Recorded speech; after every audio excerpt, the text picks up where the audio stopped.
أعوذ بالله من الشيطان الرجيم بسم الله الرحمن الرحيم قل إن الله بصير بالعباد الحمد لله رب العالمين والصلاة والسلام على خير خلقه وسيد رسله أشرف الأنبياء والمرسلين خاتم النبيين ورحمة للعالمين مولانا وهادينا ومولى الثقلين جد الحسنين أبي القاسم محمد اللهم صل على محمد وآل محمد وعلى أهل بيته الطيبين الطاهرين لا سيما بقية الله في الأرضين روحي وأرواح العالمين لتراب مقدمه الخداع واللعنة على أعدائهم أجمعين اللهم لعن أول ظالم ظلم حق محمد وآل محمد وآخر تابع له على ذلك اللهم لعن العصابة التي جاهدت الحسين وشايعت وبايعت وطابعت على قتله اللهم لعنهم جميعا أما بعد قال الله الحكيم في كتابه الكريم بسم الله الرحمن الرحيم وقال موسى إن تكفروا أنتم ومن في الأرض جميعا إن الله لغني حميد صدق الله العلي العظيم 2 مہینے 8 دن کی ہم سب کی عزاداریوں کے قبول ہونے کے لیے اور انشاءاللہ اسی سلسلے اور اسی عظیم عبادت ہماری زندگیوں میں آخری سانس تک باقی رہنے کے لیے مطالبہ دعا سے صلوات پڑھتے محمد و آل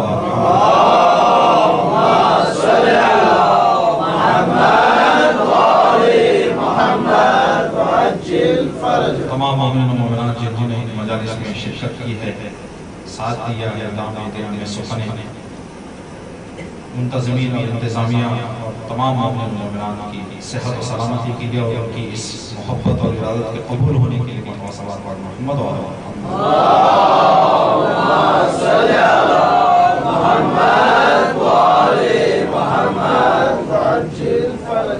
ان مجالس کے احترام میں اور اپنی عشق ارادت اور اپنی ولایت کا اعلان کرتے ہوئے جو منین بینکاک سے باہر میسر سے یا چانچاپوری سے یا آپ کی خدمت میں عرض کریں پتایا سے یا دوسرے شہر جس کا ہمیں علم نہیں ہے جہاں سے ہم آئے ہیں ان مجالس میں جو نے شرکت کی ہے اور اپنی بیوی کو سیدہ کو اپنی بارگاہ میں پرسہ پیش کیا ہے پروردگار عالم ان تمام مومنین کی حاضری کو اپنی بارگاہ میں قبول فرماتے ہوئے ان کی تمام دلی حاجاتوں کو برآورد فرمائے صلوات پڑھ محمد و آل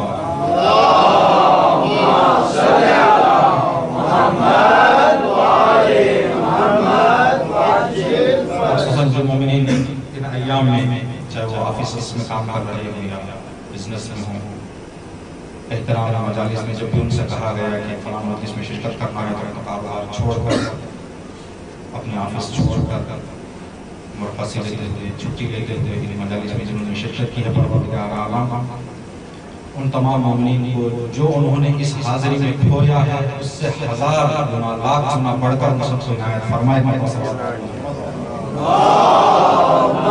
صل علی محمد وآل محمد ہماری اس مجلسوں کو جن ذاکرین نے جن نوحانوں نے جن مرسیہ خانوں نے جن علماء نے یہاں خدمت میں اس مجلس کو فیضیاب کیا اور اپنا مختصر سر دیا اور اپنا مختصر حاضری یہاں پر پیش کی پروردگار عالم سب کی محبت اور سب کے نظرانے کو اپنے بارگاہ میں قبول فرمائے صلوات پڑھ محمد و آل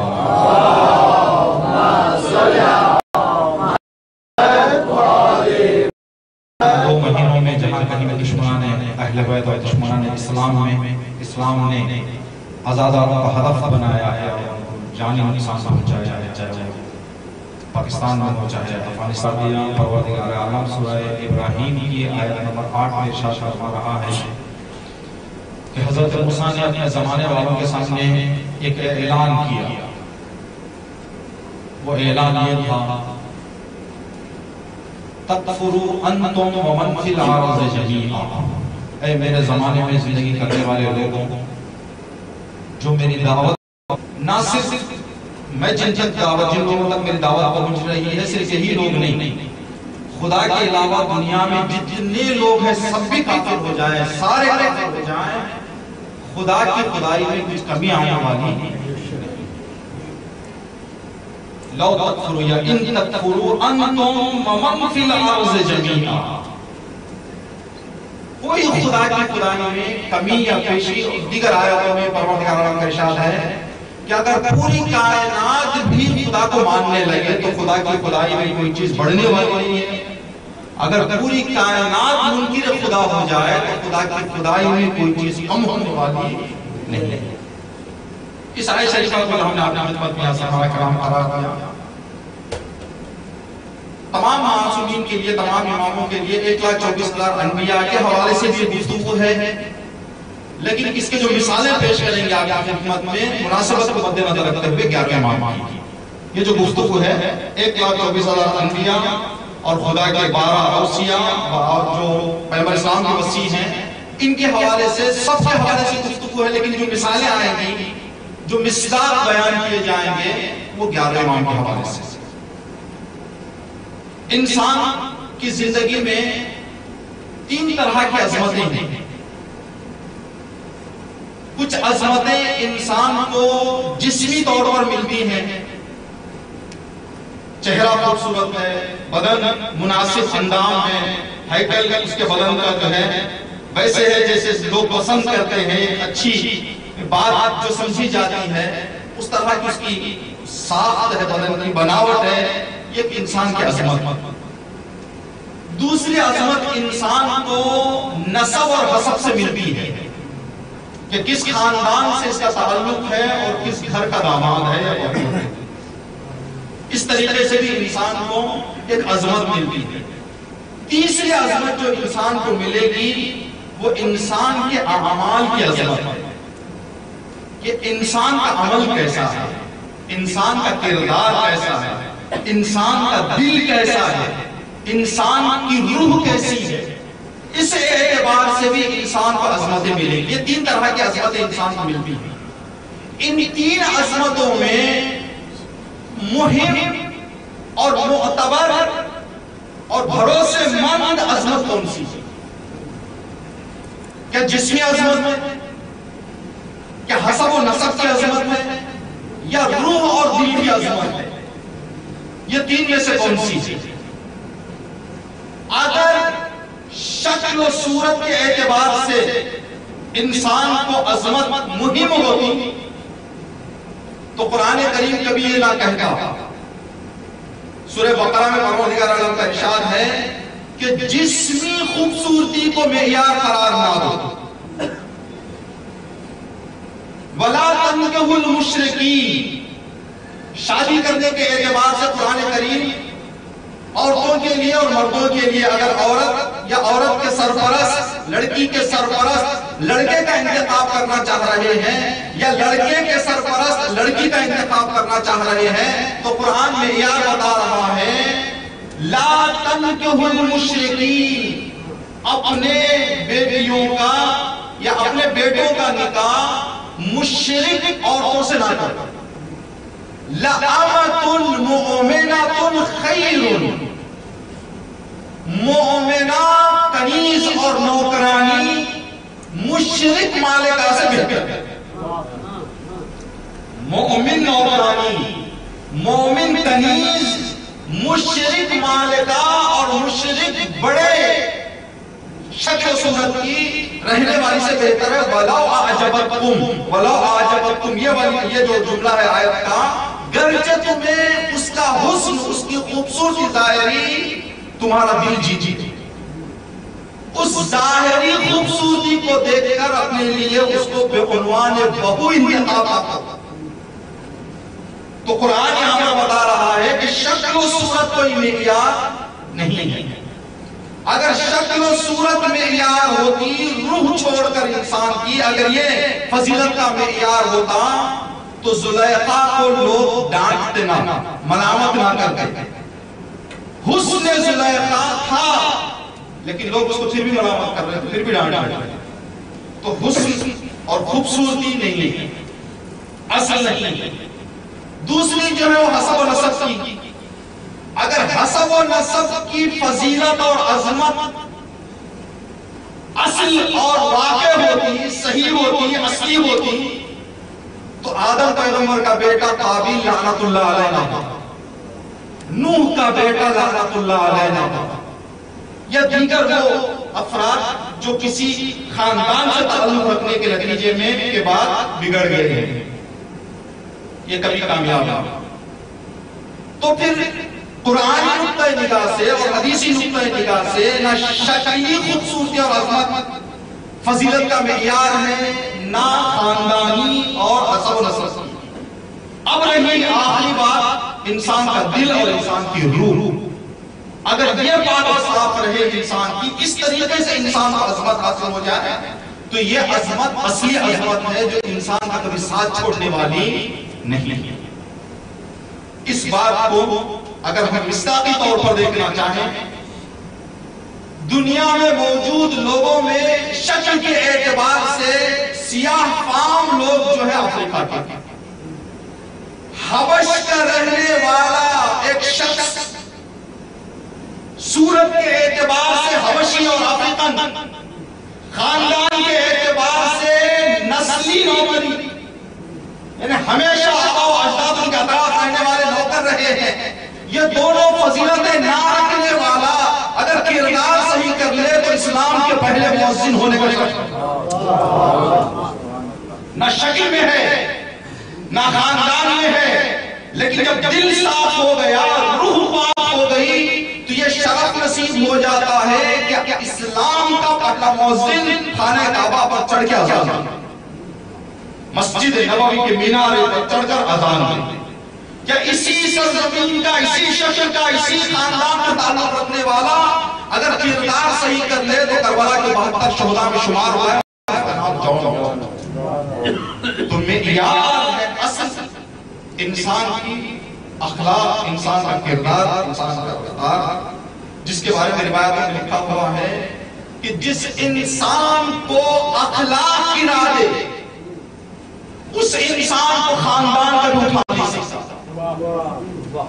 جس کو اخلاق گرا دے، جس کو اعمال گرا دے، اس کو خاندان اوپر نہیں لے جا سکتا، جس کو اخلاق اوپر لے کے چلا جائے اگر اس کا خاندان ضعیف بھی ہو تو کوئی چیز بگڑنے والی نہیں، کوئی چیز بگڑنے والی نہیں۔ یہ انسان کا اصل ہے اخلاق۔ تو اسی اخلاق، اس اعتبار سے ہم دو طریقے سے ان فضیلتوں کو شمار کر سکتے ہیں اور دو حساب میں لا سکتے ہیں۔ انسان کے پاس جو عظمتیں اور فضیلتیں ہوتی ہیں، کچھ فضیلتیں اور عظمتیں ایسی ہیں جو انسان کی واقعی ہیں، چاہے وہ اس عظمت کا اعتراف کرے یا نہ کرے وہ ہے۔ کچھ ایسی فضیلتیں انسان کو ملتی ہیں جس کے لیے ضروری ہے کہ لوگ مانیں۔ اگر جب تک لوگ مانتے رہیں گے، اعتراف کرتے رہیں گے، سراہتے رہیں گے، وہ تعریف کے قابل رہے گا۔ جب لوگ کہنا چھوڑ دیں تو پھر وہ عظمت بھی ختم ہو جائے گا۔ ان دونوں کو جو ہمیشہ انسان کے ساتھ رہے اس کو کہتے ہیں عظمت واقعی، اور جو انسان کے لوگوں کے ماننے اور نہ ماننے سے فرق پڑ جاتا ہے اس کو کہتے ہیں عظمت اعتباری، اعتباری عظمت، واقعی عظمت۔ یہ دو انسان کے ہر رخ میں پیش آتی ہیں، ہر طریقے سے پیش آتی ہیں۔ محبت ہوتی ہے، ایک واقعی محبت، ایک اعتباری محبت۔ انسان جب محبت کرتا ہے تو محبت بھی دو نگاہوں سے ہوتی ہے، ایک واقعی محبت ہے، ایک اعتباری محبت ہے۔ واقعی محبت میں انسان کی کنڈیشن نہیں دیکھی جاتی، جہاں انسان کی حالت اور کنڈیشن سے بھی دوستی کا کیا کر رہا، اس کو پہچاننے کا راستہ یہ ہے کہ مشکلات میں دیکھو کہ ساتھ رہتا ہے یا نہیں۔ اگر مشکلات میں ساتھ رہے تو اس کا مطلب اس کو اعتبار سے کوئی ربط نہیں ہے، اس کو ذات سے محبت ہے۔ اگر مشکلات میں ساتھ چھوڑ دے تو اس کی محبت اسی اعتبار سے تھی، جب اعتبار چلا گیا، جب فضیلت چلی گئی، جب وہ انسان کے پاس جو خصوصیت ہے وہ چلی گئی تو وہ دوستی بھی چھوڑ دیتا۔ روایت میں ہے 8ویں امام مولا علی بن موسیٰ رضا علیہ السلام کا ارشاد ہے،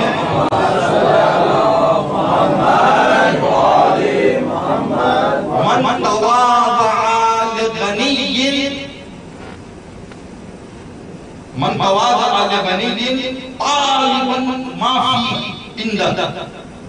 جو انسان کسی مالدار کا احترام کرے، اس کے مومن ہونے کے لحاظ سے نہیں، اس کے مالدار ہونے کے لحاظ سے ذہبت الطاغین، اس آدمی کا 2/3 دین ختم ہو جاتا ہے۔ جو آدمی کسی انسان کا بحیثیت مالدار، یہ مالداری انسان کی فضیلت ہے لیکن یہ ہمیشہ کی فضیلت نہیں ہے۔ کبھی مالدار رہتا ہے کہ انسان کو اگر زمانہ ساتھ نہ دے اس کا تو یہ مالداری اس کی چلی جائے گی۔ اگر کوئی انسان اس مالداری کے اعتبار سے کسی کا احترام کرے تو اس کا 2/3 دین چلا جاتا ہے۔ اہل سنت کے مفسر جناب ابن ابی الحدید اس حدیث کی توضیح میں لکھتے ہیں اگر اس کا احترام زبان سے اور ہاتھ سے ہو تو 2/3، اگر ان دونوں کے ساتھ دل مل جائے تو پورا دین چلا جاتا ہے۔ پیسے کے لیے دل سے احترام کرے تو اس کا پورا دین چلا جاتا ہے، پورا دین چلا جاتا ہے۔ یہ اعتباری محبت، باقی محبت یہ نہیں دیکھا جاتا کہ انسان کے پاس مال ہے یا مال نہیں ہے، اس لیے کہ مومن ہے احترام کیا جاتا۔ دوسری روایت میں کسی کے ذیل میں ارشاد فرمایا گیا ہے ائمہ سے کہ اگر انسان کے سلام کرنے کا انداز الگ الگ لوگوں سے الگ الگ لگے تو جب خدا کے پاس جائے گا تو ایسے عالم میں خدا کے پاس حاضر ہوگا کہ خدا اس سے بے انتہا ناراض ہوگا۔ امیر کو سلام کر رہا ہے تو انداز الگ، غریب کو سلام کر رہا ہے تو انداز الگ۔ تو سلام یہاں مومن کے اعتبار سے نہیں ہو رہا ہے، مال اور غیر مال، امیر اور فقیر ہونے کے اعتبار سے سلام ہو رہا ہے۔ تو یہ محبت جو ہے اگر ایمان کو دیکھ کر، مومن کو دیکھ کر احترام اور محبت کیا جائے تو یہ ہے واقعی محبت۔ اگر اس کی مال و دولت کو یا اس کے مقام اور منصب کو دیکھ کر احترام کیا جائے تو یہ اعتباری محبت۔ انسان میں آج جس امام کا تذکرہ ہے خلافت بھی ایسی چیز ہے۔ سوال یہ ہے کہ خلافت اعتباری اور واقعی کیسے پہچانا ہے؟ اعتباری خلافت کے لیے ضروری ہوتا ہے کہ لوگ مانیں، واقعی خلافت کے لیے ضروری نہیں ہوتا، وہ خلیفہ ہے چاہے لوگ مانیں یا نہ مانیں۔ خدا کہہ رہا ہے کہ مجھے کوئی خدا مانے یا نہ مانے میں خدا ہوں، پوری دنیا بھی کہے کہ تو خدا نہیں ہے تو میں خدا ہوں۔ اس لیے کہ خدا کی خدائی واقعی ہے، اور خدا کا جو خلیفہ بنے گا اس کا ایک نمونہ پیش کرنے کے لیے خدا خلیفہ بنا رہا ہے۔ تو خدا کی طرف سے جو خلیفہ ہوگا وہ چاہے لوگ مانے یا نہ مانے خلیفہ ہے، لیکن جو خدا کی طرف سے خلیفہ نہیں ہوگا اس کے لیے ضروری ہے کہ لوگ مانے، اس لیے کہ جب تک لوگ مانتے رہیں گے خلیفہ ہے، جب لوگ ماننا چھوڑ دیں گے تو اس کی خلافت بھی ختم ہو جائے گی۔ تو یہاں پر ضروری ہے کہ لوگ مانیں۔ تو اس سے ہمیں معلوم یہ ہوگا، اندازہ لگا سکتے ہیں کہ خلافت واقعی رکھنے والا 25 سال گھر میں بیٹھ کر بھی خلیفہ ہے۔ جو خلافت اعتباری اپنا لیتے ہیں اگر نہ مانے تو لاکھ اور لکڑیاں لے کے روزوں میں آ جاتے ہیں۔ ان کو ضروری ہے کہ لوگ مانیں، اگر لوگ نہ مانے تو ان کی خلافت میں مسئلہ آ جائے گا۔ یہ ایک پہچان ہے آج جس امام کا تذکرہ ہے اس امام کے حوالے سے کہ خلافت واقعی اور خلافت اعتباری 11 پیغمبر کے زمانے میں تمام انبیاء کے پاس جو خدا کی طرف سے آئے تھے ان کے پاس واقعی خلافت و نبوت تھی، جو ان کے مقابل میں تھے ان کے پاس اعتبار تھا، موقتی تھی، کچھ دیر تک کے لیے انہوں نے اپنے آپ کو یہ کہلوا لیا تھا کہ میں خلیفہ ہوں، میں خدا کا خلیفہ ہوں۔ اب اس کو پہچاننا چاہیں کہ کیسے پہچانا، تو ایک پہچان اس کی یہ ہوئی کہ خلافت واقعی چاہے لوگ مانے یا نہ مانے خلیفہ ہے، خلافت اعتباری میں لوگوں کو ماننا پڑے گا۔ 11ویں امام کی زندگی میں 3 عباسی خلیفہ ساتھ تھے، امام کی امامت چل رہی تھی، 3 خلیفے آئے، پہلا مقتص باللہ، محتدی باللہ، معتمد باللہ، مقتدی باللہ، معتمد باللہ، 3۔ پہلا آیا، دوسرا آیا، تیسرا آیا، امام ادھر اکیلے ہیں۔ اور آپ کو یہ بات آپ کے علم اضافے کے لیے بات عرض کر دیں کہ ہمارے آخری کے 3 امام، 11ویں امام زمانہ سے پہلے کے 3 امام، امام 11ویں امام، 10ویں امام اور 9ویں امام، ان 3 اماموں کی ٹوٹل عمر 94 ایئرز ہے۔ 94 سال 3 اماموں کی پوری عمر ہے۔ 9ویں امام کی عمر 25 سال، 10ویں امام کی عمر 41 سال، 11ویں امام کی عمر 28 سال۔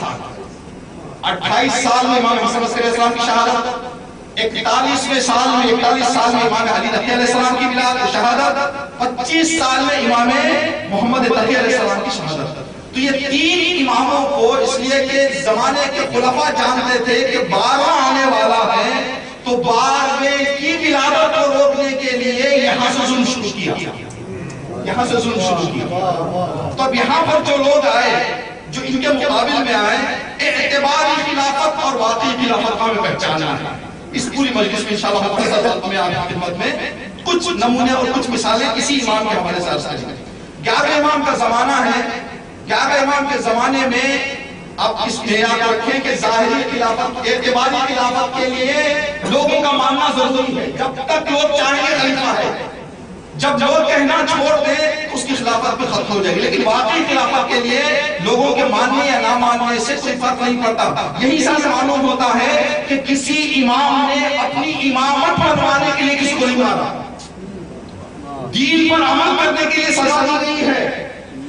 دین پر اگر امام کی امامت کو ماننے کے بعد اگر غلطی کر دے تو سزا غلطی کی دی گئی ہے، لیکن کسی بھی انسان کو امامت کو ماننے کے لیے سزا نہیں دی گئی۔ اس لیے کہ امامت کو منوانا ان لوگوں کا کام ہوتا ہے جن کی امامت اعتباری ہوتی ہے۔ خلفاء کے دور میں جتنے لوگوں کو امام اور خلیفہ ماننے کے لیے قتل کیا گیا، اتنا احکام کی سزا میں کسی کو نہیں مارا گیا۔ احکام کی سزا میں لوگوں کو کم مارا جاتا تھا، بس اس لیے کہ نہیں مانا جا رہا ہے ان کو خلیفہ، تو زمانے میں اس زمانے میں قتل کر دیا جاتا تھا۔ ایک ڈر تھا معتز باللہ کے ذہن میں کہ پتہ نہیں میری حکومت کب تک چلے گی،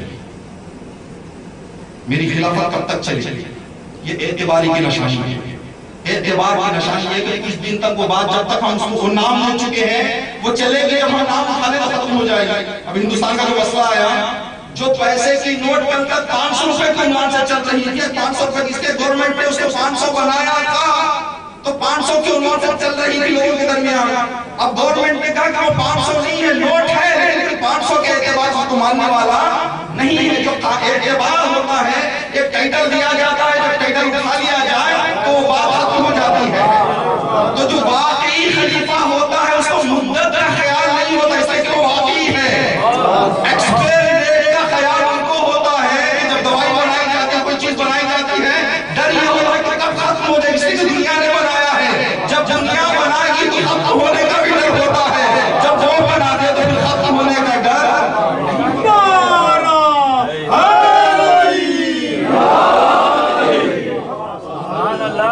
معتزلہ نے اپنے مشیروں کو اور اپنے رازداروں کو جمع کیا۔ جمع کرنے کے بعد اس زمانے کے نجومی کو بلایا۔ نجومی وہ لوگ تھے جو ستارہ دیکھ کر، انسان کا ہاتھ دیکھ کر مقدر بتا دیتے۔ بلایا مشیروں کے ساتھ، ہم فکروں کے ساتھ بلا کر بٹھایا اور کہا کہ بھائی کیا کرنا ہے؟ کہا کہ میں نے نجومی کو بلایا ہے۔ نجومی کو ان لوگوں کے سامنے، مشیروں اور رازداروں کے سامنے کہا کہ ستارے کو دیکھ کر بتاؤ کہ میری خلافت کب تک چلے گی، میری خلافت کب تک چلے گی، ستارے کو دیکھ کے بتاؤ۔ اب اس ستارہ دیکھ کر بتانے والا سوچ ہی رہا تھا۔ دربار میں بیٹھے لوگوں میں سے ایک نے کہا کہ جناب خلیفہ اس سے بہتر میں بتاؤں، وہ بتائے گا کہ شاید کہیں کر بتائے گا، میں بتاؤں گا تو یقینی بتاؤں گا کہ آپ کی خلافت کتنے دن چلے گی، بتاؤں۔ کہا بتاؤ بھئی اگر یہ پہلے سے مجھے معلوم ہوتا تو اس کو بلانے کی نوبت ہی نہ آتی، تو کب تک چلے گی؟ تو اس دربار میں بیٹھا ہوا اس کا وزیر نے کہا جب تک لوگ مانتے رہیں گے چلتی رہے گی، جب لوگوں کو ناراضگی آ جائے تو پھر تمہاری حکومت ختم۔ یعنی لوگوں کا ماننا ضروری ہے، اگر لوگ ماننا چھوڑ دیں تو پھر آدمی کی خلافت باقی نہیں رہی گی۔ اس نے کہا کہ 11ویں امام کے زمانے میں معتز نے کہا۔ اسی امام کے زمانے میں 10ویں امام کا ایک بیٹا جناب جعفر، جعفر کو نام مشہور کیا گیا ہے جعفر کذاب، بہت جھوٹا جعفر، 10ویں امام کا بیٹا جعفر کذاب، یعنی بہت جھوٹ بولنے والا۔ جب چھٹے امام کی ولادت ہوئی تھی تو آپ کے جد بزرگوار امام زین العابدین علیہ السلام نے بچے کو ہاتھ میں لے کے کہا کہ یہ جعفر صادق ہے۔ تو لوگوں نے کہا کہ مولا صرف جعفر نام رکھ دیتے، صادق کو بڑھانے کی کیا ضرورت؟ تو امام نے فرمایا اس کے نسل سے، یہ جعفر صادق ابھی جس کی ولادت ہوئی ہے، اس کی نسل سے چوتھا بیٹا آئے گا، اس کا ایک بیٹا جعفر ہوگا جو جھوٹا ہوگا۔ اس جھوٹے کو پہچاننے کے لیے پہلے سچے کو پہچان چاہتا ہے تاکہ لوگ اس جھوٹے کو پہچانیں۔ ایک جھوٹا جعفر بھی آنے والا ہے، جعفر کذاب، 10ویں امام کا بیٹا، 10ویں امام کا بیٹا۔ 10ویں امام کے بیٹے نے 10ویں امام کی عمر میں ماحول ایسا تھا کہ امام حسن عسکری علیہ السلام کو عسکری لقب دیا گیا ہے۔ عسکری یعنی ملٹری کیمپ، ملٹری کیمپ کو عسکر کہا جاتا ہے عربی میں، اس لیے کہ 10ویں امام، 9ویں امام اور 11ویں امام کو ملٹری کیمپ میں رکھا گیا تھا دیکھ بھال کے لیے۔ 12ویں امام کی ولادت میں رکاوٹ ڈالنے کے لیے اور ولادت کے فوراً بعد معطل کرنے کے لیے ان 3 اماموں کو ملٹری کیمپ میں رکھا گیا تھا۔ ملٹری کیمپ میں سیکیورٹی اور حفاظتی انتظامات بہت زیادہ، تو امام بعد یعنی موجودہ امام اور آنے والے امام کی امامت کی نشانیوں میں سے ایک موجودہ امام کا اعلان ہے، عام اعلان ہے، جیسے حدیث میں پیغمبر اسلام نے اعلان کیا۔ تو 10ویں امام کو 11ویں امام کی اس امنیت کے اعتبار سے، اس سیکیورٹی کے اعتبار سے عمومی اعلان کرنے کا موقع نہیں ملا۔ جب عمومی اعلان کرنے کا موقع نہیں ملا تو امام نے اپنے کچھ خاص اصحاب کو بتایا کہ دیکھو میرے بعد یہ امام ہے۔ جن لوگوں کو یہ عمومی اعلان نہیں ملا تھا اب ان کو شک ہو گیا کہ امام کون ہے۔ تو جناب جعفر جو کذاب جن کا نام دیا گیا ہے، خود 10ویں امام بھی اپنی زندگی میں کہتے ہیں کہ کہیں یہ میرے نام کا فائدہ اٹھا کر لوگوں کو گمراہ نہ کر دے، اس سے ہوشیار ہو برا ہے۔ خود 10ویں امام کہتے ہیں جب اس کی ولادت ہوئی جعفر کی تو پورے گھر والے آ کے امام کو مبارکباد پیش کر رہے تھے، سب نے مبارکباد پیش کی، لیکن امام کے چہرے پر مسکراہٹ نہیں دیکھی۔ سوال کر لیا کہ مولا بیٹا ہوا ہے آپ کے گھر میں، آپ مسکرا نہیں رہے ہیں۔ تو امام نے فرمایا کہ جس طرح سے نوح کا بیٹا نوح کی بدنامی کا باعث بنا، تو ویسے ہی یہ بھی میری بدنامی کا باعث بنے گا۔ تو اس نے جو ہے ماحول دیکھا کہ لوگ امام کا عمومی اعلان نہیں ہوا ہے، تو لوگوں کے درمیان آ کے کہنے لگا کہ امام میں امام۔ اب یہ امام تھا اعتبار میں، یعنی لوگوں کو منوانا چاہتا تھا کہ میں امام ہوں۔ لوگوں نے امام حسن عسکری کو پابندی لگی ہوئی تھی، لوگوں کے سامنے کھلے عام امام نہیں مل رہے تھے، لیکن پھر بھی لوگ 11ویں امام کی امامت کو مان رہے تھے۔ جب دیکھا کہ لوگ زیادہ میرے ادعا کا اور میرے جو دعویٰ کر رہا ہوں اس دعوے کا کوئی جواب نہیں دے رہا ہے، تو اس نے دعویٰ کرنا چھوڑ دیا۔ 10-11 امام لوگوں کے نظروں میں نہیں آتے تھے، یہ لوگوں کے درمیان میں تھا، لوگوں کو منوانا بھی چاہ رہا تھا، تو پھر بھی لوگ ماننے کے لیے تیار نہیں تھے۔ تو یہاں 11 امام بغیر کہیں کہ لوگ مان رہے تھے، تو یہ ایک فرق ہوا ان دونوں میں کہ یہاں پر لوگوں کا ماننا ضروری ہے، اس لیے جب دیکھا کہ لوگ نہیں مان رہے تو چھوڑ دیا دعویٰ کرنا۔ جب 11 امام کی شہادت واقع ہوئی تو اب یہی جعفر کذاب حکومت وقت معتمد کا وزیر جو عبید اللہ تھا، عبید اللہ کے پاس آیا، آکے کہنے لگے کہ عبید اللہ اب میرے بھائی کی شہادت ہو گئی ہے، ایک اعلان کر دو کہ میں امام ہوں، تمہارا کیا جانا ہے؟ یہ کہ اعلان کر دو لوگوں کے درمیان کہ میں امام ہوں، پورا بیت المال، خمس، زکاة اور بیت المال جو میرے ہاتھ میں آئے گا، سالانہ 20 لاکھ دینار، سالانہ 20 لاکھ دینار میں تمہیں انڈر گراؤنڈ دوں گا پیسہ، یہ پیسہ لے لو اور اعلان کر دو کہ میں امام ہوں۔ اس لیے کہ 12ویں امام اب دنیا میں نہیں ہے، یہ غائب ہے، تو سب سے پہلا انسان جس نے اعلان کیا کہ امام زمانہ کی ولادت ہی نہیں، یہ جعفر کذاب۔ لوگوں کے درمیان آ کے بتایا کہ نہیں، امام کی ولادت ہی نہیں۔ جب عبید اللہ سے جا کے اس نے کہا، اب توجہ فرمائیں جو بات ہم عرض کر رہے ہیں کہ جو خلیفہ منوانا چاہتا ہے اس کو ضروری ہے کہ کوئی نہ کوئی مانے، جو واقعی خلیفہ ہے ضروری نہیں کہ کوئی مانے یا نہ مانے، وہ خلیفہ اور امام ہوتا ہے۔ اس نے آ کے جب کہا تو عبید اللہ نے بہترین جواب دیا، اگر وہ کردار اور وہ خصوصیات جو تمہارے بھائی میں تھی اگر تمہارے اندر ہے، ہم بولے یا نہ بولے لوگ مانیں گے. اگر وہ باتیں تمہارے اندر نہیں ہے نہ ہمارے بولنے کا فائدہ ہے اور ہمارے پیسے کا فائدہ ہے. نہ ہمارے بولنے سے لوگ مانیں گے نہ تمہارے پیسہ خرچہ کرنے سے لوگ مانیں گے. تو پھر اس نے وہاں پر ایک جملہ کہا عبید اللہ نے کہ تم بیوقوف ہو. جعفر کذاب سے کہا تم بیوقوف ہو. حکومت بنی امیہ اور بنی عباس نے لوگوں کی گردنیں کاٹ کر منوانا چاہا نہیں مانے. تم صرف ایک اعلان سے منوانا چاہ رہے ہو. جو بنی عباس اور بنی امیہ نہیں کر پائے پوری ظلم اور استبداد کے باوجود تم کہاں سے نہیں کر پائے. یہ ایک پہچان ہے اعتبار اور حقیقت کی. جو حقیقی ہونا اس کو ضروری ہے کہ لوگ مانیں لیکن جو اعتباری ہوتا اس کو ضروری ہے کہ لوگ مانیں. جو حقیقی ہوتا ہے اس کو ہر وقت جب مصیبت پڑتی ہے چاہے لوگ بلائیں یا نہ بلائیں وہ مدد کے لیے پہنچ جاتا ہے. جو اعتباری ہوتا ہے وہ مدد نہیں کرے گا. کیوں مدد نہیں کرے گا؟ اس لیے اس کو معلوم ہی نہیں ہے کہ دین کی مدد کیسے کی جانی ہے.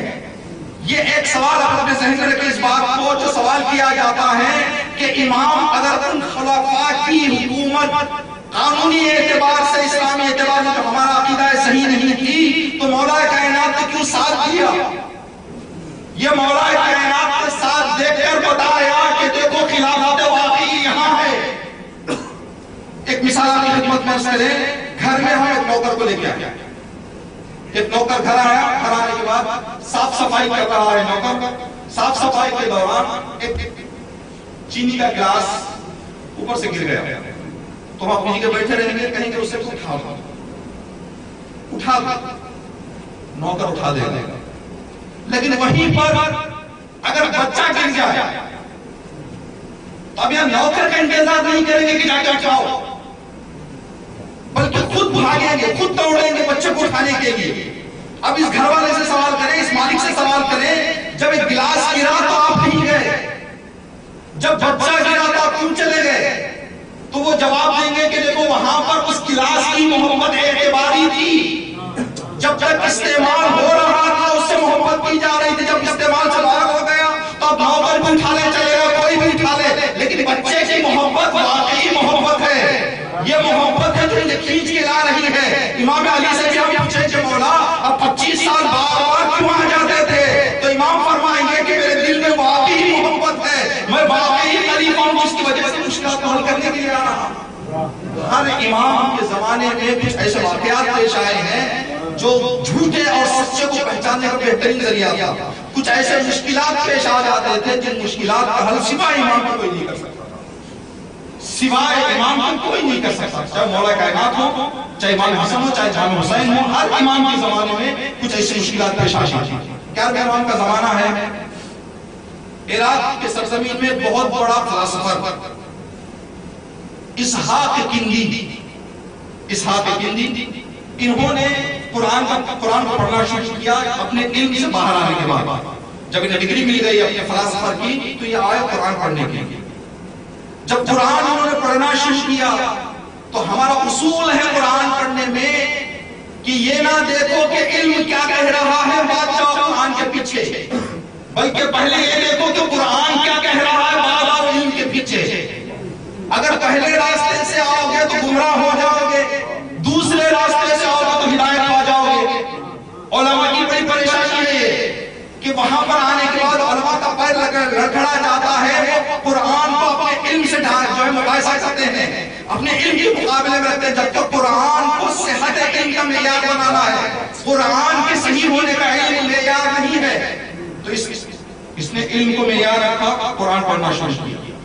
قرآن پڑھتے پڑھتے اس نے یہ فیصلہ کیا کہ قرآن میں نقیض کوئی بہت ہے تناقض بہت ہے. تناقض یعنی ایک بات آج ہم یہاں کہیں کل اسی کا الٹا کچھ کہتے ہیں. آج کہیں کہ فلاں شخص اچھا تھا کل کہیں کہ فلاں شخص برا تھا. اس کو کہتے ہیں تناقض. ایک دوسرے کی ضد. دونوں باتیں صحیح نہیں ہو سکتی. یا تو یہ صحیح ہوگی یا تو یہ صحیح ہوگی. اسحاق کندی نے قرآن کا مطالعہ کرنے کے بعد یہ فیصلہ کیا کہ قرآن میں اس طرح کی باتیں ہوتی ہیں. ایک جگہ اللہ کچھ کہہ رہا ہے اور دوسری جگہ کچھ اور کہہ رہا ہے. اس نے کتاب لکھی کئی 100 صفحے کی جس کا نام رکھا تناقض القرآن. قرآن میں ضد باتیں، ایک دوسرے کی مخالف باتیں. کتاب رکھا، آپ اندازہ لگائیں کہ اگر یہ کتاب لوگوں کے درمیان شائع ہوتی تو اس کا نتیجہ کیا ہوگا. شائع ہونے سے پہلے اس اسحاق کندی کے کچھ شاگرد سامرا پہنچے امام سے ملاقات کے لیے. جیسے ہی امام نے ان لوگوں کو دیکھا، شاگردوں کو تو ایک سوال کیا، کیا تم میں سے کوئی سمجھدار نہیں ہے جو اس کو سمجھائے؟ کیا تم میں کوئی سمجھدار نہیں ہے جو اس کو سمجھائے؟ تو اس نے کہا، شاگردوں نے کہا، مولا ہم نے بہت کوشش کی لیکن دو باتیں ہیں، ایک علم زیادہ ہے اس کا، دوسرا استاد ہے. دوسرا استاد کا مقام اور علم کی زیادتی کو مد نظر رکھتے ہوئے ہماری زبان ویسے نہیں کھلتی جیسے کھلنی چاہیے. ہم کوشش کر رہے ہیں لیکن نہیں ہو رہا ہے. تو امام نے فرمایا کہ میں ایک طریقہ بتاؤں گا، 3 کام کرو، 3 مرحلے. یہ 3 مرحلے کے بعد چوتھے مرحلے میں مجھے کامیابی مل جائے گی. جاؤ استاد کے پاس. امام ہے سمرہ میں، اسحاق کندی ہے عراق میں، مشکل وہاں ہے، حل یہاں سے جا رہا ہے. یہ دین کا واقعی خلیفہ ہونے کی نشانی ہے. جو بناوٹی خلیفے ہوتے ہیں اپنے سامنے کی مشکلات کو نہیں دیکھتے، ان کو پتہ نہیں چلتا. جو واقعی خلیفہ ہوتا ہے وہ دور کی مشکلات کا بھی حل اپنے سرزمین میں بیٹھ کر، اپنی جگہ بیٹھ کر پیش کرتا ہے. امام نے اس کو ایک طریقہ بتایا، کہا کہ جب تم اسحاق کندی کے پاس جاؤ تو اس سے 3 سوال کرو بس. پہلا کام، 3 کام کرنا. پہلا کام یہ، دل جیتو. دل جیتو، اس لیے کہ تم جو کہہ رہے ہو کہ استاد ہے ہم بول نہیں سکتے، تو اپنے آپ کو اتنا نزدیک کر لو، اتنا کھل جاؤ اس کے سامنے کہ مذاق بھی کر سکتے ہو، اس حد تک پہنچ جاؤ. یہ بہت بڑی مشکل ہے ہمارے معاشرے کے آج، گزشتہ زمانے میں، اس زمانے میں اور آئندہ زمانے میں بھی. ہم جب کسی انسان کو ایک بڑی شخصیت مانتے ہیں تو اس کے سامنے جا کے دل کی باتیں بولنے سے پیچھے ہٹتے ہیں، جس کے نتیجے میں بہت ساری مشکلات ہمارے دین میں بھی ہیں، ہمارے دنیا میں بھی ہیں. ہم جا کے بول نہیں سکتے کہ ان کے سامنے جا کے کیسے بتائیں، بڑی شخصیت ہے کیسے بتائیں. تو یہاں پر آدمی کو پیغمبر اسلام کا جو سلسلہ رہا تھا، پیغمبر اسلام سے لوگ کہتے ہیں کہ یا رسول اللہ منبر پر تشریف رکھیں. پیغمبر اسلام کہتے ہیں نہیں، میں منبر پر نہیں بیٹھوں گا. نیچے بیٹھتے تھے، سب سے کہتے تھے کہ سب سرکل بنا کے بیٹھو تاکہ کسی میں بڑے چھوٹے کا لحاظ نہ ہو. جو پوچھنا ہے کھل کے پوچھو، بغیر شرمائے پوچھو. مولا کائنات کا سلسلہ بھی یہی تھا، امام کا طریقہ یہ تھا. تو جناب عیسیٰ مولا نے فرمایا امام مسئلہ سلیم جا کے پہلے اسے کھل جاؤ. جب کھل جاؤ تو ایک سوال کرو کہ جناب استاد، آپ جو معنی سمجھ کر قرآن میں یہ ثابت کر رہے ہیں کہ قرآن میں ضد بتائی گئی ہے ایک دوسرے کی، کیا ممکن نہیں ہے کہ خدا کا معنی کچھ اور ہو؟ آپ نے کچھ اور معنی کیا، خدا کا معنی کچھ اور ہے، آپ نے ایک معنی سمجھ کے کہہ دیا ہو کہ یہ دونوں ایک دوسرے کی ضد ہیں. ایک لمحے کے لیے اس نے سوچا اسحاق کندی نے اور کہا کہ بتاؤ کہ یہ سوال جو تم کر رہے ہو کیسے تمہارے ذہن میں آیا؟ یہ سوال جو تم کر رہے ہو کیسے تمہارے ذہن میں آیا ہوگا؟ تو بات راز کی تھی، چھپانا تھا، معلوم نہیں کرنا تھا، حالات صحیح نہیں تھے. تو انہوں نے کہا کہ جناب ہم آپ کے استاد، آپ ہمارے استاد ہیں، آپ کے مدرسے کے ہم پڑھے ہوئے ہیں. تو جناب اسحاق کندی نے کہا کہ میرے ذہن میں دور دور تک یہ بات نہیں ہے تو تمہارے ذہن میں کہاں آئے گی؟ یہ ہو ہی نہیں سکتا کہ تم بتا رہے ہو. بتاؤ حقیقت کیا ہے، حقیقت کیا ہے بتاؤ. تو انہوں نے کہا جناب ہم سامرہ سے آ رہے ہیں، امام حسن عسکری نے یہ بتایا. تو جیسے ہی اس کو پتا چلا تو اس کے زبان پہ نکلا کہ ضروری نہیں ہے کہ منوائے خلیفہ ہے. آدمی وہ واقعیات، وہ حقائق، وہ علوم، وہ جو خصوصیات ہے وہ خصوصیات ظاہر کرے، خود بخود لوگ کہنے لگیں گے. تو اسحاق کندی اس زمانے کے فلاسفر نے کہا کہ ایسی باتیں اس گھرانے کے علاوہ کہیں ملنے والی نہیں ہے. اس طرح کے سوالات ایسا سمجھانا. تو اس کے بعد اس نے حکم دیا کہ آگ لگائی جائے. آگ لگانے کے بعد کتاب کو جلا دیا، کئی سو صفحے کی کتاب کو جلا دیا.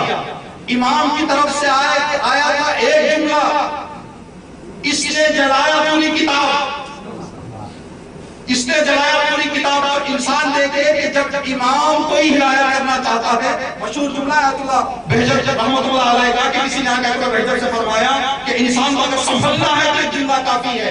آیت اللہ بہجت سے کسی نے کہا کہ جناب ایک کتاب ہمیں بتائیں جس کو پڑھ کے ہم سدھر جائیں.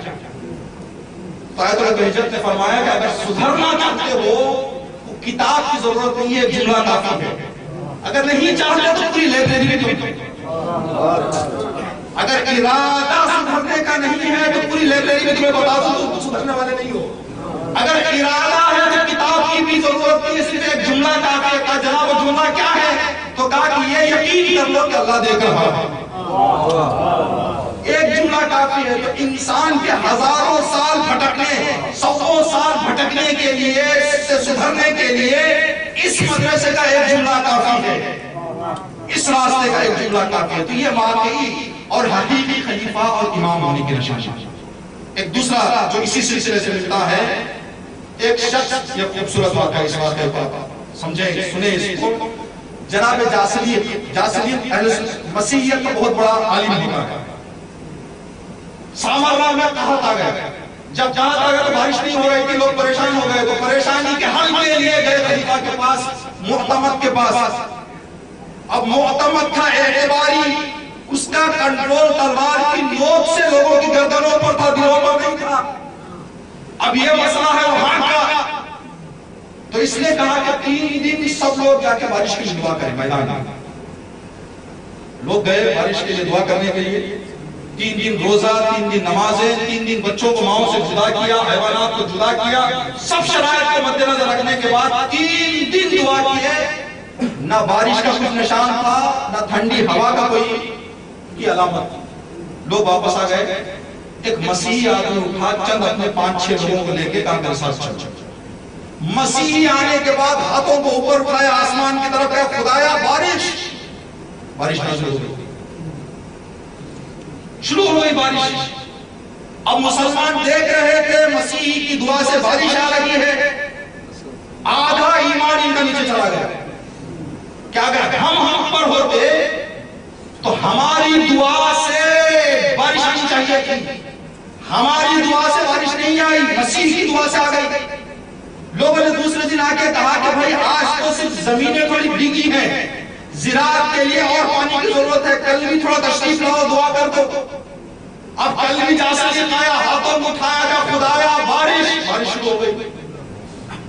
جو کل آدھا چلا گیا تھا آج پونا چلا گیا، بچا تھوڑا سا. اب لوگوں کے بازاروں گلیوں میں باتیں شروع ہو گئی کہ چلو بھائی چرچ چلو، مسجدیں چھوڑ دو. اذان کہیں جا رہی ہے، نمازی نہیں ہے. پکارا جا رہا ہے، کوئی مسلمان نہیں ہے. ٹوپیاں اتار لی گئی ہیں، کرتے پیجامے اتار لے گئے ہیں. ساری نشانیاں اسلام کی ختم ہونے لگی. تو خلیفہ نے دیکھا کہ اگر مسلمان ہی نہیں رہے تو خلیفۃ المسلمین کہاں رہے گا. تو اپنی خلافت کو بچانے کے لیے جلدی سے ایک آدمی کو قید خانے بھیجا، جس قید خانے میں 11 امام تھے. اور جو جملہ کہا، جو ظالم کا جملہ سنے، معتمد کا جملہ سنے، اسلام کی فریاد پہنچائے. جا کے 11 امام سے کہو کہ مولا اسلام کی فریاد کو پہنچے. اگر آپ اسلام کی فریاد نہیں پہنچیں گے تو نہ کچھ اسلام کا نام و نشان نہیں رہے گا. 11 امام نکلے زندان سے. جب 11 امام آئے زندان سے تو یہ لوگوں کی مشکلات کے حل کے لیے اعتباری خلیفے بھی کم ہوتے ہیں، لیکن دین کی مشکل کو حل کرنے کے لیے واقعی خلیفہ ہونا چاہیے جو سمجھے. 11 امام آئے، کہا کہ آج بھی بلاؤ جاسلیت آیا. تو امام نے اپنے شاگرد سے کہا کہ جیسے وہ ہاتھوں کو اٹھائے اس کی انگلیوں کے درمیان ایک چیز پھنسی تو اس کو نکال کر. اب اس نے ہاتھوں کو اٹھایا، خدایا بارش نازل ہو گئی. امام کا شاگرد گیا، انگلیوں کے درمیان سے چیز کو نکالا، لے آیا، امام کے ہاتھ میں دے دیا. کہا بارش رک گئی، اب دعا کر. اب دعا کر.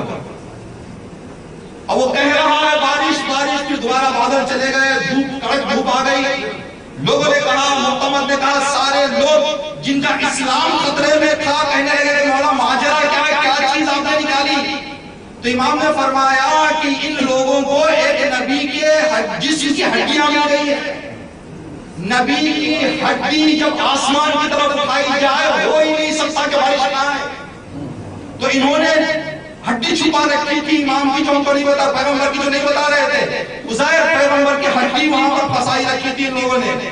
تو امام نے فرمایا کہ اب دعا کرو. پھر امام نے ایک ظالم کے حوالے کیا, کہا کہ یہ مسیح کی دعا سے تم کہہ رہے ہو, جاؤ تم بھی تو دین اسلام کے غیر پابند ہو جاؤ, دعا کرو. اس نے بھی رکھا, کہا بارش تو بارش آ گئی.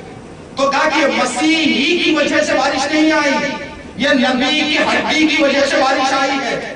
اب لوگ سمجھ گئے, لوگوں نے اعتراض کرنا شروع کیا کہ جب اس کا کنٹرول اتنا زیادہ ہے تو پھر یہ قید میں کیوں. لوگوں نے اعتراض کرنا شروع کیا, باہر آ گئے امام, حکم دیا کہ آپ رہا ہو جائے. تو امام نے خواہش کی کہ میں رہا ہوں گا ایک شخص پر, میرے ساتھ میرے ساتھی بھی, میرے چاہنے والے بھی. اگر چاہنے والوں کو رہا کر رہے ہو تو مجھے بھی آگا, اگر ان کو نہیں کر رہے ہو تو میں بھی رہا کرنے کو تیار نہیں. اب یہاں پر سوال ہے, مولا یہ کیسے پتا چل گیا کہ ہڈی ہے؟ کیسے پتا چلا 11ویں امام کو؟ 11ویں امام کیسے جان لیے کہ یہاں پر یہ دعا کی جا رہی ہے ہڈی کی وجہ سے, اور بارش بھی ان کی دعا سے نہیں ہڈی کی وجہ سے آ رہی ہے؟ اس سوال کا جواب 10ویں امام کی زیارت سے ہمیں ملے گا. یہ سوال ہے 10ویں امام کی زیارت ہے, زیارت جامع کبیرہ. اس زیارت جامع کبیرہ میں جملہ ہے, بِتُمْ يُنَبْدِلُ الْغَيْتِ, اے اہل بیت اطہار, آپ اگر چاہیں تو بارش آتی ہے, آپ نہ چاہیں تو بارش نہیں آئے گی. امام قید میں تھے, نزول باران, بارش کا نازل ہونا 11ویں امام کی اجازت سے تھا. تو امام جانتے تھے کہ کس علت سے یہ بارش ہو رہی ہے. امام جانیے کہ ہڈی ہے جو اس بارگاہ میں ذریعہ نزول باران بن رہا ہے. تو امام نے اعلان کر دیا کہ دیکھو یہ نزول باران, بارش کا نازل ہونا مسیحیت کے حق ہونے کے لیے نہیں, نبی کی ہڈی کی وجہ سے. یہ ہوتا ہے واقعی اور حقیقی خلیفہ, جو لوگ مانے یا نہ مانے, قید میں بھی رہے تو اس کو پرواہ نہیں, زندان میں بھی رہے تو کوئی پرواہ نہیں. حقیقی خلیفہ جو ہوتا ہے وہ انسان کے دل سے بھی واقف ہوتا ہے, انسان کے فکر سے بھی. لیکن جو ظاہری خلیفہ ہوتا ہے وہ صرف انسان کے ظاہر سے واقف ہوتا ہے, دل سے واقف نہیں ہوتا. اس کے مثال دے کر آپ کی خدمت میں رکھتے مسئلہ.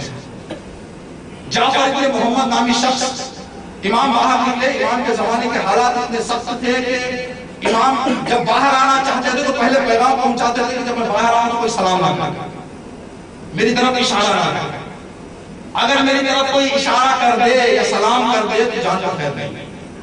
اپنی جانوں کی حفاظت کے لیے مجھے سلام نہ کرے, مجھے سلام نہ کرے. مدینے سے اسی 11ویں امام کے جعفر قذاب کی امامت میں جب اختلاف ہوا, ماحول خراب ہو گیا, مدینے سے ابو ذر غفاری کا بیٹا آیا, اس نسل کا. سامرہ پہنچا, لوگ انتظار کر رہے ہیں کہ 11ویں امام باہر آئیں گے تو امام کی زیارت کرنے کے بعد کچھ سوالات کریں گے امام سے. اس سے پہلے کہ امام باہر نکلے, امام نے ایک میسج لکھا, میں باہر آؤں تو کوئی مجھ سے بات نہ کرے, کوئی مجھے سلام نہ کرے, کوئی مجھے طرف اشارہ نہ کرے. حالات خراب ہیں, تمہاری جان کا خطرہ ہے. یہ پیغام ملا, لوگ آہستہ آہستہ گھروں کو چلے گئے. جب امام باہر تھا تو چلے گئے. اب یہ مدینے سے آیا تو بیچارہ کھڑا رہا, تو ایک سامرہ کا آدمی بھی ساتھ تھا. کہا کہ آپ کون ہیں, مسافر لگ رہے ہیں.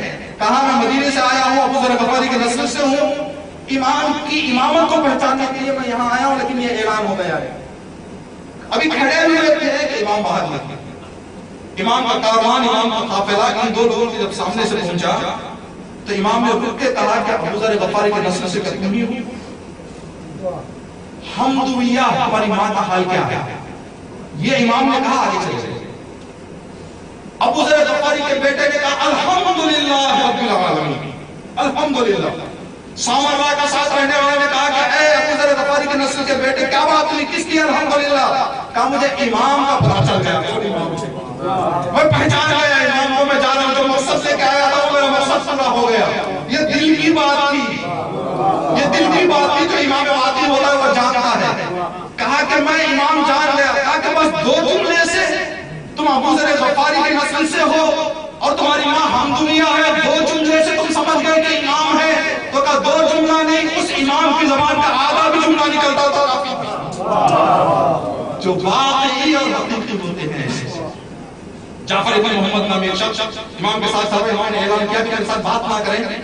اب اس کے دل میں تڑپ ہے کہ امام سے کچھ پوچھوں, امام سے کچھ پوچھوں 11ویں امام سے, لیکن منع ہونے کی وجہ سے سوال نہیں کر پا رہا ہے. تو اس کی شادی میں ایک عرصہ گزر گیا تھا لیکن اولاد نہیں تھی. سوال ہوا کہ پتہ نہیں میری قسمت میں, میری زندگی میں اولاد ہوگی یا نہیں ہوگی.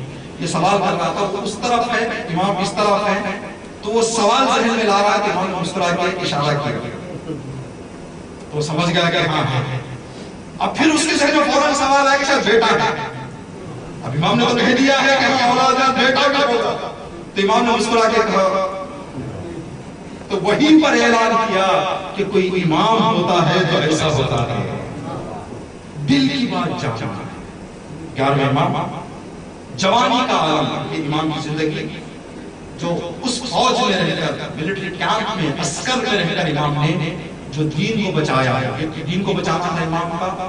دوسرا جو بڑا کام امام کرنا تھا، 12ویں امام کے غیبت کا ماحول فراہم کرنا تھا لوگوں کے، اس لیے کہ آنے والا امام تھا وہ پردہ غیب میں جانے والے ہیں، اور 12ویں امام کی ولادت بھی مخفیانہ طور پر ہوئی تھی۔ کسی بھی آدمی کو 12ویں امام کی زیارت نہیں کروائی جاتی تھی، انہی لوگوں کو جن لوگوں پر بھروسہ تھا، تاکہ کل جواب بھی دیں اور یہ اعلان بھی کریں۔ یہ 11ویں امام ہمارے امام حسن عسکری، جن کی عمر 28 سال، 28 سال میں امام اس دنیا سے۔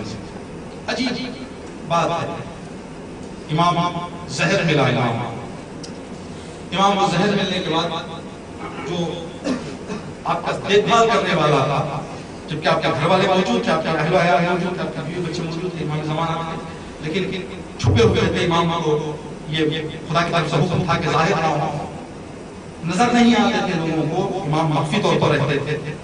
11ویں امام کو جب زہر ملا تو جو سامنے تھے وہ کہتے ہیں کہ امام ایسے تڑپ رہے تھے اور ایسے تھرا رہے تھے امام کہ امام میں کھڑے ہونے کی طاقت نہیں تھی۔ آپ اندازہ لگائیں کہ 28 سال کا آدمی عین جوانی میں ہوتا تھا، یہ چھوٹے چھوٹے تکلیفیں جو اس کو ہوتی ہیں اس کو اٹھنے بیٹھنے سے معذور نہیں کرتے، اٹھنے بیٹھنے کو اس کے لیے مشکل ایجاد نہیں کرتے جوانی کی وجہ سے۔ لیکن یہ کیسا زہر امام کو دیا گیا تھا جس کے نتیجے میں امام اٹھنا بھی چاہتے تھے تو گر جاتے تھے، تڑپتے، 11ویں امام تڑپتے تھے۔ امام کو زیادہ پیاس کا احساس ہوا تو اپنے غلام سے کہا پانی حاضر کر۔ جب غلام نے پانی حاضر کیا تو روایت کے جملے ہیں کہ امام اپنے ہاتھ میں پیالہ لیتے تو ہاتھوں کی تھرتھری اتنی تھی کہ یہ جو پیالہ تھا زبان کے سامنے، منہ کے سامنے لے جا کی سخت امام کے پاس نہیں تھی، اتنا امام کا ہاتھ لرزتا تھا اور بدن کام رہا تھا امام کا۔ تو امام نے اپنے غلام سے کہا کہ کمرے کے اندر جاؤ اور میرے فرزند مہدی کو آواز دو۔ 5 سال کی عمر ہے امام زمانہ کی۔ غلام کہتا ہے کہ جب میں کمرے میں پہنچا تو میں نے دیکھا کہ ایک بچہ ہے جو سجدے میں سر رکھا ہوا ہے، ہاتھ آسمان کی طرف ہے اور دعا کر رہا ہے، خدایا میرے بابا کا خیر ہے، خدایا میرے بابا کا خیال کر، خدایا میرے بابا کو شفا دے۔ ابھی دعا ہی چل رہی تھی کہ غلام نے کہا کہ مولا میرے آقا آپ کے والد گرامی نے آپ کو بلایا۔ 12ویں امام مصلی سے اٹھے، باپ کی خدمت میں پہنچے تو 11ویں امام نے فرمایا کہ بیٹا مہدی، اب میرے اور تیری جدائی کا وقت نزدیک آ گیا ہے، بیٹا پانی پلا دو، مجھے پانی پلا دو۔ امام زمانہ نے اپنے ہاتھوں سے اپنے والد بزرگوار کو پانی پلایا۔ یہ ایک 5 سال کا بچہ تھا جو اپنے باپ کو پانی پلا رہا تھا۔ کربلا میں بھی ایک 3-4 سال کی بچی تھی۔ جب کاروان امام حسین گھوڑے سے گرے اور ذوالجناح اپنا علامت لے کر، نشانی لے کر خیمے کی طرف پہنچا تو مختلف بیویوں نے مختلف سوال کے، کسی نے آگے کہا ذوالجناح میرا بھائی کہاں ہے، ایک نے ام لیلا نے آگے کہا ذوالجناح میرا والی و وارث کہاں ہے۔ مختلف لوگوں نے، مختلف چاہنے والا نے آگے ذوالجناح سے مختلف سوال کیے۔ اسی اثنا میں 3-4 سال کی بچی خواتین پان آتی ہوئی کنار کرتی ہوئی پہنچی، ذوالجناح کے باہوں میں باہیں ڈال کے ایک عجیب سوال کیا تھا، ذوالجناح میں یہ نہیں کہتی کہ میرے بابا کو شہید کیا گیا یا نہیں، ذوالجناح بس اتنا بتا دے جب میرے بابا شہید کیے جا رہے ہیں پانی دیا گیا،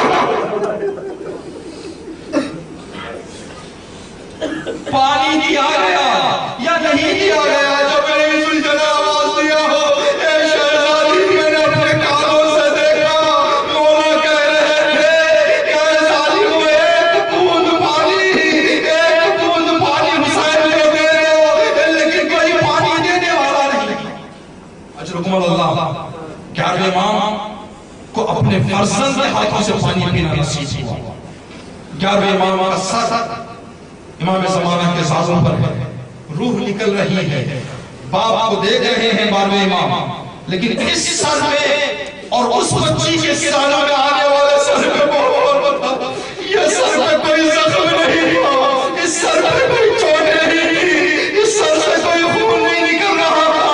جب یہ کربلا کی بچی 3 سال کی عمر میں بابا کا سوال کرنے لگی تو زندان شام میں جو سر لایا گیا، سر بچی نے سر پہ رکھا لیکن ڈر نہیں تھا۔ بچی نے ایک سوال کر لیا، بابا یہ آپ کی داڑھی کو کس نے خون سے رنگین کر دیا؟ کس نے خون سے رنگین کر دیا؟ اجرکم اللہ۔ بس آخری فقرہ طرف تمام امام زمانہ کی 11ویں امام کی شہادت پا کر غسل و کفن دیا گیا۔ جیسے ہی امام کو دفن کیا گیا 12ویں امام پردہ پہ بیٹھے۔ اب کوئی نہیں تھا جو آقا اور 12ویں امام کو دیکھتا، غیبت صغریٰ میں امام چلے گئے۔ یہ اس امام کے فرزند تھے۔ ایک ایسا مظلوم بھی ہمیں ملتا ہے تاریخ میں جس کی شہادت کے بعد جب بچے ملے ظالموں کو تسلیت اور تحسیت کے بجائے اتنا بچوں کو پریشان کیا گیا۔ جناب زینب فرماتی ہے کہ کوفے سے شام تک کے راستے میں جب بھی کوئی بچہ کہتا بابا تو ایک تازیانہ بچوں کو مارا جاتا۔ اتنے بچوں نے تازیانہ کھائے تھے، جب کوئی ظالم سامنے آتا تو بچے فوراً کہہ دیتے ظالم ہم بابا کو نہیں پکاریں گے، ہمیں تازیانہ نہ لگانا۔ جب جناب سکینہ کو دفن کیا جاتا تو یہ سوال کیا جاتا کہ سارا نے کہا بی بی اس بچی کا بدن پورا نیلا کیوں ہے؟ تو جناب زینب نے کہا کہ موسما شام کے راستے میں بابا کی یاد میں اس بچی کو اتنے تازیانے لگے کہ جس کے نتیجے میں بچی کا سارا بدن نیلا ہو گیا ہے۔ الا لعنۃ اللہ علی القوم الظالمین سیعلم الذین ظلموا ای منقلب ینقلبون۔ آخر مجلس اور جرگ امام کا وسیلہ قرار دے کر جو کچھ ہم ہمارے اس مجلس میں سنگین پر دعاؤں کو قبول کے لیے وسیلہ قرار دے امام کا۔ یا ابا محمد یا حسن بن علی ایہا الزکی العسکری یا ابن رسول اللہ یا حجت اللہ علی خلقہ یا سیدنا ومولانا انا توجہنا واستشفعنا وتوسلنا بك يا الله وقدمناك بين يدي حاجاتنا يا وجيها عند الله اشفع لنا عند الله يا وجيها عند الله اشفع لنا عند الله۔